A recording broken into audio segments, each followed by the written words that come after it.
Baik, selamat datang kembali teman-teman. Pada kesempatan kali ini saya akan membahas analisa saham mingguan untuk periode tanggal 25 Oktober sampai dengan 29 Oktober 2021. Eh, jadi seperti biasanya satu video saya bahas 6 saham. Di playlistnya untuk minggu ini ada beberapa saham ya. Di playlistnya ada di video deskripsi di bawah ini. Kalau yang berminat untuk menonton yang lainnya ya, silahkan nonton. Mumpung lagi weekend ya. Saya buatnya biasanya hari Jumat, Sabtu, Minggu ya. Hari ini hari Sabtu 23 Oktober waktu saya buat video ini ya, malam ya. Jadi sebelum saya tidur yang terakhir ini videonya saya buat ya. Karena sebelumnya saya sudah buat, kalau besok saya masih ada waktu saya buat lagi beberapa yang bagus ya. Jadi saya mulai langsung dengan Akra. Akra kalau kita diperhatikan di sini memang afternya cukup kuat ya, super bullish ya kalau saya boleh katakan ya. Karena weekly-nya di sini targetnya sudah saya kasih ya, 4550 dia berhasil breakout lagi ke atas. Ini masih bisa naik lagi loh ya. Sejauh ini pas 950 target berikutnya. Kalau dia breakout lagi ke atas pas 950 maka targetnya dia bisa sampai 5550. Jadi didukung dengan fundamentalnya juga lumayan bagus ya. Jadi kalau di grup saya saham profit itu banyak berita-berita juga bagus ya mengenai Akra akhir-akhir ini juga lumayan bagus ya. Ini kita lihat asing juga mulai akumulasi ya. Kedepannya ini sudah recovery sudah bagus ya. Jadi menurut saya sih selama di atas 4580 dia masih ada peluang untuk breakout ke atas 4950 dengan targetnya 5550. Ini support resistennya untuk weekly-nya atau mingguan ya. Kalau di daily-nya agak beda ya. Garis-garisnya lebih banyak. Ini saya gambarkan 4720 kan high-nya di sini ya. Kalau dia berhasil breakout ke atas 4720, kalau mau tambah lagi atau buy high sell higher silakan. Target berikutnya 4900 dan 5000 ya. Kalau yang sudah punya kalau mau pasang trailing stop ya pasang aja di 4580 dan kalau 4370 mungkin terlalu jauh ya trailing stopnya kalau sudah punya ya. Mungkin pakai high-nya di sini ya 4490. Seperti itu ya. Pasang trailing stopnya di sana. Kalau yang mau buy on weakness kalau nggak berani buy sekarang, pasang tunggu aja kalau koreksi. Karena sebelumnya kan dia breakout dari ini ya 4240 dia koreksi di bawahnya 4240. Nah, ini kan dia breakout lagi. Kalau mau tunggu buy on weakness ya tunggu aja di 4240. Artinya kalau dia turun di bawahnya 4240 kita belinya kalau dia berhasil rebound atau mantul ya seperti ini ya. Dia sebelumnya turun terus kita belinya besoknya kalau berhasil rebound atau mantul ke atas 4240. Dan belinya bertahap naik ke atas 4370 tambah lagi, naik ke atas 4490 tambah lagi. Kalau dia masih di bawahnya 4240 ya tunggunya di bawah lagi di sini ya area buy weakness-nya sekitar 3950 sampai dengan 4010 lah ya. Jadi kalau naik lagi ke atas 4010 kita buy. Nah, itu yang buy weakness. Yang bawah ini saya hapus ya. Kalau dia turun di bawah 4000 ya kita jangan buy weakness itu namanya tangkap pisau jatuh ya. Kalau dia turun lagi bawah 4000 ya ada kemungkinan dia akan downtrend ya. Seperti itu ya. Jadi jangan terlalu agresif juga ya kalau beli ya, santai aja. Sejauh ini aturannya masih cukup bagus ya. Jadi jangan terlalu khawatir, pasang aja trailing stop stop loss.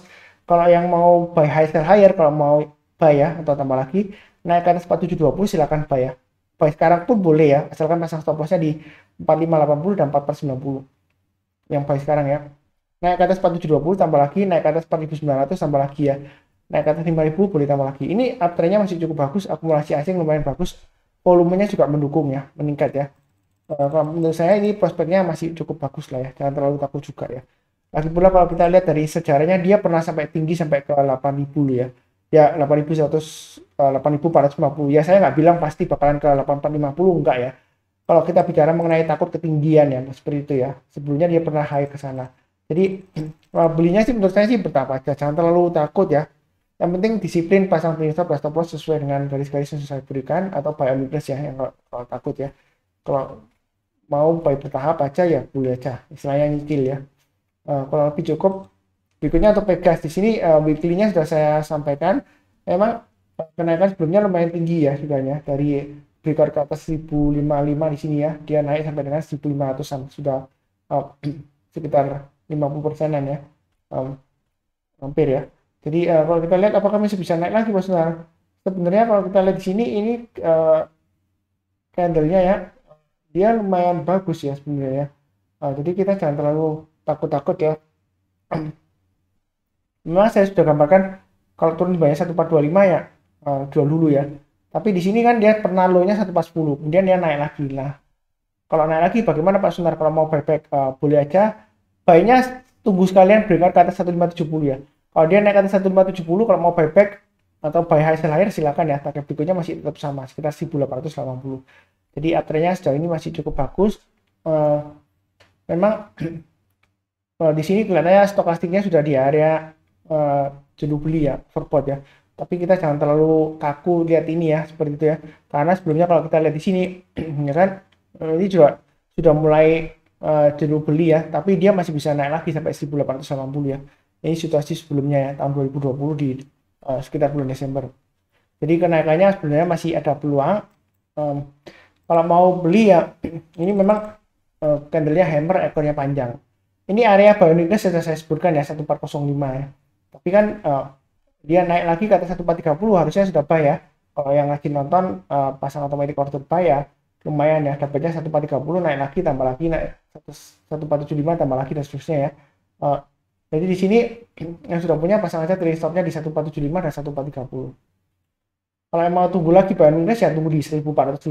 Artinya kalau dia koreksi di bawah 1405 atau mendekati lah ya, kalau dia berhasil rebound ke atasnya ya kita buyback ya, naik ke atas 1430 tambah lagi dan seterusnya. Jadi seperti itu yang buy on weakness.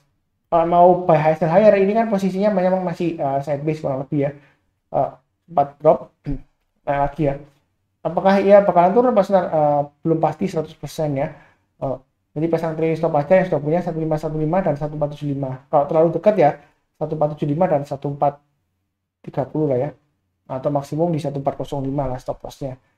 Kalau mau buy, saran saya buy weakness tunggu di bawah sekitar 1400-an, atau kalau dia sudah berhasil lagi naik ke atas 1545 ya tambah lagi boleh ya, atau face up ya.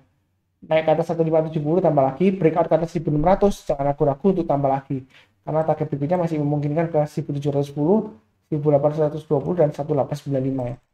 Ini garis-garis yang sebelumnya ya. Saya tarik Fibonacci retracement. Memang di sini kalau kita lihat ya, saya sudah pernah sebutkan, ini kan targetnya rounding bottom, targetnya sudah tercapai, ya kan? Kemudian dia koreksi minggu lalu ya, sempat dia high-nya sampai 1570 dia koreksi ya. Nah, kalau dia berhasil naik lagi ya, ini kemungkinan kenaikannya masih bisa naik sampai breakout ke atas 1820 bisa ya, 1895 ke atas bisa. Jadi kita jangan terlalu takut. Kalau dibilang ketinggian, ya susah ngomongnya ya. Kalau kita lihat di monthly-nya, kalau dia breakout lagi ke atas sini ya, high-nya di sini sekitar sebentar ya, 1895 ya, dan high-nya di bulan Desember ya 2020 ya. Ini masih peluang lagi breakout ada ya, naik ke sampai 2860 ya bisa saja ya, seperti itu ya. Kalau ngarepnya sampai ke 6000 menurut saya sih agak susah ya, karena ceritanya dulu di masa kejayaannya dengan sekarang ceritanya polisinya beda ya, seperti itu ya. Jadi kalau ngarep sampai ke masa kejayaannya dulu 6000, apakah mungkin Pak Sunar jadi multi bagger? Kemungkinan sih selalu ada aja ya, tapi menurut saya sih jangan terlalu optimis juga ya, pasang trailing stop dan stop loss. Yang penting ikutin aja garis-garis yang sudah saya berikan. Kalau naik lagi ya tambah lagi, seperti itu ya. Kalau misalnya dia turun kena trailing stop ya jual dulu. Kalau dia berhasil rebound lagi ya, kalau mau buyback ya kita ikut garis berikutnya boleh, atau mau buy sekarang boleh, asalkan pasang trailing stop dan stop loss juga ya, seperti itu ya kurang lebih ya.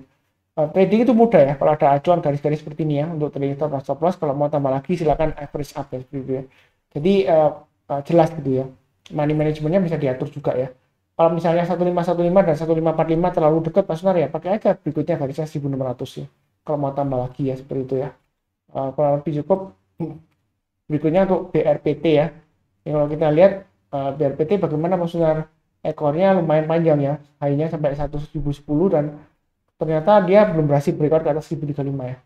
Jadi saya sudah pernah sebutkan support resistennya ini untuk mingguannya, selama di atas 955 dia masih ada peluang untuk breakout lagi ke atas 1035. Memang low-nya minggu lalu dia low-nya di 945 ya, di bawahnya ya. Ya sama memang kadang-kadang gitu ya. Sudah naik kemudian ya kita lihat ya dia turun lagi seperti itu ya. Tapi kalau saya bilang sih selama di atas 955 ya dia masih ada peluang untuk breakout lagi ke atas 1035 dengan targetnya di 195 dan 1295. Memang di sini dia downtrend ya masih ya. Tapi downtrendnya dia ini masih cukup bagus lah kalau kita perhatikan ya. Naik turun koreksi naik ya. Ini koreksi lagi ya. Koreksinya di sini kan dia swing low-nya dia masih lebih tinggi dari sebelumnya di sini ya. Jadi masih ada harapan lah setelahnya seperti itu ya. Walaupun dia masih downtrend ya, belum benar-benar kuat naik ke atas ya. Masih ada peluang ya. Kalau kita lihat dari daily-nya di sini ya, sebenarnya menurut saya sih saya sudah tarik garis Fibonacci retracement ya. selama dia bertahan di atas 61,8% ya, di atas 940 ya, garis saya di 945 ya. Sebenarnya masih cukup menarik ya kalau mau buy on weakness ya, selama di atas 945. Yang sudah punya pasang aja stop lossnya di 970 dan 945. Kalau 970 terlalu dekat ya pakai 945 lah maksimumnya. Selama di atas 945 ya masih cukup bagus lah ya. Memang dia sudah naik kemudian koreksi lagi bos, benar ini bakalan turun atau enggak ya, memang sebelumnya dia koreksi, tapi menurut ilmu Fibonacci retracement ya, kalau dia masih bertahan di atas Fibonacci retracement 61,8% yang saya tarik dari swing low bawah dan swing high di sini, dia sebenarnya masih ada peluang naik lagi ya, sampai dengan breakout ke atas 38,2% ya, di atas 1020. Kalau mau tambah lagi boleh ya, target berikutnya 1040 tambah lagi boleh, targetnya di 1075 1120 lah minimal ya. Ya kalau dia berhasil breakout ke atas 1165, maka tidak menutup kemungkinan dia bisa sampai 1225 ya di high-nya sebelumnya ini ya. Tahun 2021 kan dia pernah naiknya luar biasa ya. Ini di awal Februari ya. Seperti itu ya. Ya mungkin aja tahun depan bisa sampai naik segitu ya, kita nggak akan pernah tahu ya. Seperti itu ya PRPT ya. Menurut saya sih masih ada harapan naik seperti itu ya. Dan mudah-mudahan aja sukses. Oke, berikutnya untuk MTKA. MTKA weekly-nya kita lihat di sini ya, dia sudah pernah saya gambarkan garis-garisnya. Dia berhasil naik ke atas 3240, target berikutnya di 3500. Memang penutupannya di bawah 3240 ya. Seperti itu ya. Kalau sudah jual ya, kalau mau buyback ya tunggu aja kalau dia naik ke atas 3240 barusan buyback ya. Tapi belinya bertahap aja. Target berikutnya dia akan berusaha untuk breakout ke atas 3500 dengan targetnya 4000. Apakah dia mampu breakout ya, kita nggak akan pernah tahu ya, seperti itu ya. Memang MTKA ini memang sebenarnya sih penuh misteri ya. Waktu dulu ya, seingat saya dia buybacknya di harga tinggi ya. Kebanyakan perusahaan kalau buyback saham itu di harga yang lumayan rendah ya. Tapi lain halnya dengan MTKA. Tempo hari juga ADRO juga saya kaget juga ya. Waktu harganya naik tinggi dia juga ada announcement mau buyback ya. Waktu harga batubara masih tinggi ya, seperti itu ya. Ya kita nggak akan pernah tahu yang terjadi apa, seperti apa corporate actionnya ya. Yang penting di sini garis-garisnya untuk daily-nya ini sudah saya gambarkan. Area buy weakness sudah saya sebutkan 3100 ya. Ini kan belum nyentuh ya, tapi kalau kita perhatikan dia naik ke atas 3200 sebenarnya mau nyicil buy boleh aja ya. Asalkan pasang stop loss-nya di 3100 atau 3030. Jadi kalau dia turun lagi di 3100 ya lebih baik jual dulu. Belinya kalau buybacknya kalau dia berhasil naik lagi ke atas 3100 ya, seperti itu ya. Atau kalau masih turun di bawah 3100 ya tunggu di area 2930. Tapi jangan tunggu di area di bawah 2930 ya. Kalau turun di bawah 2930 resikonya makin dalam ya. Bisa saja dia testing sampai di bawahnya 2420 turun lagi bisa aja ya. Jadi sih menurut saya trennya masih cukup bagus, ini koreksinya masih cukup wajar, dia berusaha untuk rebound ya. Kalau mau buy high sell higher atau tambah lagi naik ke atas 3300 tambah lagi, naik ke atas 3400 tambah lagi. Jadi belinya bertahap aja. Jalurnya masih uptrend ya, walaupun dia koreksi di sini ya. Cenderung konsolidasi lah istilahnya ya, setelah dia breakout dari high-nya sebelumnya di sini ya. Ini high-nya sebelumnya di 3240 ya. Yang mudah-mudahan aja dalam 1-2 minggu depan dia masih berusaha untuk naik lagi ya. Karena setiap kali kalau dia sudah koreksi, dia berusaha naik, itu dia high-nya dia higher high ya. Sebelumnya kan dia di sini naik tinggi, kemudian dia cenderung sideways, dia breakout lagi. Jadi kalau dia ini rebound lagi breakout ya biasa bisa aja naik sampai di atas 3600 dengan targetnya 3900. Target 3900 sebenarnya sih nggak terlalu tinggi ya. Itu adalah Fibonacci extension 161,8%. Kalau saya tarik sebelumnya dari swing low di sini dan swing high-nya, selama dia bertahan di atasnya ini ya, swing high-nya ya. Di sini swing high-nya kan di ke 3000 ya. Jadi dia selama bertahan di atas 3000 ya, jangka panjangnya dia masih ada harapan sebenarnya. Naik sampai 3900 ada ya. Ini memang testing area resisten ya, Fibonacci extension 107,2%. Sebelumnya sudah tercapai ya 3400-an ya. Jadi ya istilahnya dia berusaha untuk capai next level lah ya, seperti itu ya. Mudah-mudahan aja berhasil. Yang penting jangan terlalu agresif ya, belinya bertahap aja ya, sambil pasang trailing stop dan stop loss untuk MDNA. Kalau menurut saya memang bisnisnya salah satunya adalah emas ya, tapi jangan terlalu fokus ke emas ya. Harga emas memang saat ini memang nggak seberapa menentu ya, tapi sebentar saya lihatkan untuk komoditas emasnya ya. Jadi sebenarnya sih kalau kondisi terakhir ya untuk grafiknya untuk emasnya ya, dia memang cenderung mulai naik ya di atas 1750 ya, seperti itu ya. Ya masih ada kemungkinan resistennya sekitar 1840-an ya kurang lebih ya. Dia kalau naik lagi ke atas bisa sampai 1900 rally ya bisa aja ya. Kita nggak akan pernah tahu karena kalau dari daily-nya sih kalau grafiknya XAU USD kalau dia breakout ke atas 1840-an kurang lebih ya, dia bisa naik tinggi ya seperti itu ya. Itu kalau komoditas emasnya. Tapi saran saya fokusnya di harga sahamnya aja ya, bukan di komoditasnya emasnya. Memang fokusnya lebih baik di sana ya, di harga sahamnya ya seperti itu ya. Nah, ini masih ada peluang untuk naik ada ya. Tapi tidak menutup kemungkinan juga kalau dia koreksi di bawah 3100 ya dia testing berikutnya 2930. Kalau dia turun lagi bawah 2930 ya jangan sekali-kali average down atau buy lagi ya karena ada kemungkinan dia turunnya lebih dalam ya. Seperti itu ya. Kurang lebih cukup. Berikutnya untuk NATO. NATO untuk weekly-nya belum pernah saya bahas sepertinya ya. Kalau saya gambarkan resistennya di sini ya, terdekatnya sekitar area 65. Kemudian kalau di sini berikutnya sekitar 715 ya. Memang di sini ada checkpointnya ya, swing high-nya 75. Kalau supportnya ya terdekatnya di area 565 ya. Seperti itu ya. Jadi selama dia bertahan di atas 565 sebenarnya untuk NATO dia masih ada peluang untuk naik ke atas 45. Target berikutnya di 675 dan 715 ya. Seperti itu ya. Jadi NATO sepertinya sering saya bahas memang ya. Ini area weakness sudah saya sebutkan ya. Di analisa saham harian sudah saya sebutkan sebelumnya ya. Jadi silakan cek. Ini sebelumnya sudah saya sebutkan ya. Jadi yang rajin nonton, mencatat dan percaya buy ya. Pasang automatic order buy dan pasang trailing stop dan stop loss. Profitnya lumayan ya. Sebelumnya saya sudah sebutkan naik ke atas 580 buy. Nah, ini tercapai. Ternyata terulang lagi koreksi kan. Kalau sudah pasang trailing stop ya kita buy lagi. Oh, Pak Suna pernah bilang naik ke atas 580 buy. Naik ya, ini tembus lagi 650 ke atas. Ternyata gagal ya, pasang aja trailing stopnya. Nah ini dia naik lagi ya, berarti buy lagi ya. Kalau yang mau buy boleh saja buy sekarang, pasang stop lossnya di 595 dan 580. Kalau mau tunggu lagi di bawah ya tunggu di 580. Bukan berarti turun di bawah 580 langsung buy, enggak ya. Kita belinya kalau dia berhasil rebound atau naik ke atas 580. Kalau seperti ini ya. Kalau dia belum berhasil naik ya jangan dulu. Ada kemungkinan kalau dia turun lagi ya bisa sampai 535 lagi ya, masuk ke area semisnya yang di bawah ini ya. Jadi dia masih peluang untuk naik lagi. naik ke atas 610 kalau mau buy up atau buy hasil akhir silakan ya.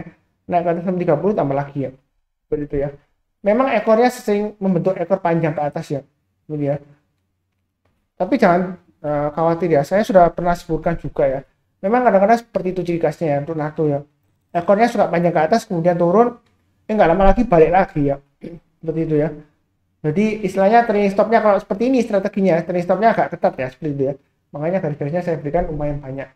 Jadi kalau ngikutin yang garisnya sudah saya berikan harusnya sih nggak perlu terlalu khawatir lah seperti itu ya. Memang sideways-nya lumayan lebar, lumayan ya profitnya ya. Kalau naik ke atas 580 buy, target price-nya sekitar 600 minimal 610 lah ya. Lumayan lah untuk istilahnya TikTok lah ya. Buy sell ya udah. Sideways-nya lumayan. Tapi kita jangan lupa ya, kalau turun banyak 580 dia masih resiko ya. Jangan beli dulu ya. Tunggu kalau dia berhasil naik ke atas 580. Kalau lebih cukup berikutnya untuk Boga. Boga juga saya bahas, ini masih lumayan menarik ya. Jadi support resistennya sudah saya gambarkan. Selama di atas 1455 dia masih ada peluang untuk breakout ke atas 1565 dan 1670 ya. Itu untuk Boga ya. Nah pertanyaannya, ini kan dia naik tinggi terus kemudian sideways-nya lama ya. Kalau dia breakout ke atas 1670 ya, ini tidak menutup kemungkinan dia bisa naik sampai dengan di atas 2000 bisa aja ya seperti itu. Kita nggak akan pernah tahu apa yang terjadi ya. Nggak tahu ini ada aksi populasi apa, dia mulai diangkat beberapa minggu terakhir ya setelah dia testing area dekat 1290 ya.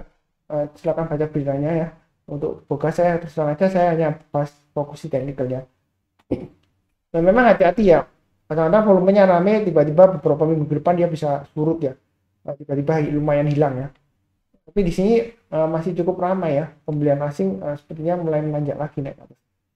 Ya kalau breakout dia bisa aja naik tinggi ya, jadi kita jangan terlalu takut ya, jangan terlalu agresif ya. Kalau dari support resistance weekly-nya bisa. Kemudian kalau dari daily-nya ini gambarnya sudah saya gambarkan garis-garisnya. Selama di atas 1475 dia masih cukup bagus. Trailing stop-nya pasang di 1495 dan 1475 ya. Kalau buy weakness tunggu di 1435. Artinya kalau dia koreksi di bawah 1435 kita belinya, kalau dia naik ke atas 1435 buy. Naik ke atas 1455 tambah lagi dan seterusnya. Ya bukan berarti dia bakalan turun, enggak ya. Ini masih sideways di atas ya. berusaha untuk breakout ke atas 1535. Jadi yang mau buy high sell higher bisa pakai swing high yang di sini, itu 1530 ya high-nya ya. Kalau dia breakout ke atas 1535, yang mau buy silakan ya, buy-nya bertahap aja, naik ke atas 1565 tambah lagi dan seterusnya. Seperti itu ya. Terus terang kalau Boga saya sendiri nggak beli ya. Kenapa nggak beli ya? Saham di portfolio saya sudah lumayan banyak ya. Kalau saya juga beli Boga, kelihatannya kemampuan saya nggak sebanyak itu ya. Karena di portfolio saya terus terang sudah lumayan banyak. Karena di portfolio saya itu saham untuk investasi dan trading saya campur dari satu ya. Karena dulu memang di portfolio saya itu saham untuk trading dan investasi saya pisahkan, tapi beda akun gitu ya. Tapi pengalaman saya lebih suka dijadikan satu karena untuk pemasangan trading stop dan stop loss saya tinggal satu akun aja, saya set semuanya gitu ya. Jadi nggak bingung ya daripada pindah-pindah satu akun dengan yang lainnya. Masalahnya kalau dipisahkan antara akun untuk trading dan investasi ya, nah biasanya orang itu suka mix ya, dalam arti gini, kalau misalnya dia portonya nyangkut, nggak sempat jual atau belum pasang stop loss atau sayang pasang stop loss, nanti porto yang untuk trading itu ya kan, akhirnya dia masukkan ke porto investasinya. Nah seperti itu ya. Jadi kalau belinya dari bawah dia berhasil naik-naik terus, nanti dia pindahkan ke porto tradingnya ya. Seperti itu tuh ya, kurang lebih seperti itu. Takutnya seperti itu kalau dipisahkan ya. Jadi kalau jadi satu ya nggak memandang yang mana investasi, nggak, pokoknya kena trading stop atau stop loss jual dulu ya. Itu prinsip CPS seperti itu. Jadi jangan membeda-bedakan, istilahnya saya menerapkan apa ya, psikologi yang sudah saya bahas sebelumnya ya. Jadi jangan memberikan label pada uang atau portfolio Anda ya. Jadi jangan dilabeli ini untuk investasi, untuk trading ya. Karena bisa dicampur kadang-kadang ya. Kalau maunya mau trading untuk emiten ini, ternyata nyangkut, akhirnya sudahlah buat investasi ya. Jadi menghindar dari kenyataan, nggak pasang stop loss, nggak jual ya. Jadi alasannya untuk investasi. Kalau yang bagus mulai naik dari investasi, dia pindahkan ke trading ya, begitu ya. Ya wajar lah seperti itu ya. Makanya harus disiplin ya, sabar, fokus, dan disiplin itu kata kuncinya. Oke, berikutnya untuk jadi Boga ini ya jangan lupa ya, masih cukup bagus lah ya. Naik ke atas 1535 tambah lagi, naik ke atas 1565 tambah lagi dan seterusnya. Jadi belinya bertahap aja, jangan takut ketinggian ya. Berikutnya untuk emiten, bentar ya, ini sudah 6 saham belum ya? Sudah ya, sudah 6 saham ya, cukup ya. Jadi mungkin yang lainnya ini yang akan datang ya, saya bahas AGRO, BBB, BRBB dan seterusnya ini ya. Mungkin di video yang lainnya ya. Jadi sudah 6 saham, sudah cukup. Seperti biasanya yang barusan join, jangan lupa subscribe, bantu like ya. Kalau ada pertanyaan atau saran atau komentar ya silahkan tulis di kolom komentar ya. Kalau mau kasih kritik juga boleh juga, tapi kritik itu yang baik ya. Jadi jangan sampai Anda menghina saya. Kalau menghina saya, mengatakan saya sesat, itu biasanya saya langsung hapus ya. Terus terang aja saya nggak pernah menyesatkan orang lain ya. Kalau tiba-tiba turun, nah itu bukan salah saya karena saya nggak bisa mengatur harga saham di pasar saham ya. Ya seperti itu ya. Seperti biasanya saya doakan selalu, yang penting ya sehat ya. Salam sehat selalu ya. Tuhan memberkati semuanya. Yang Maha Kuasa selalu memberkati kita ya. Kemudian salam damai, itu yang paling penting ya. Kemudian sejahtera selalu ya. Amin. Terima kasih banyak.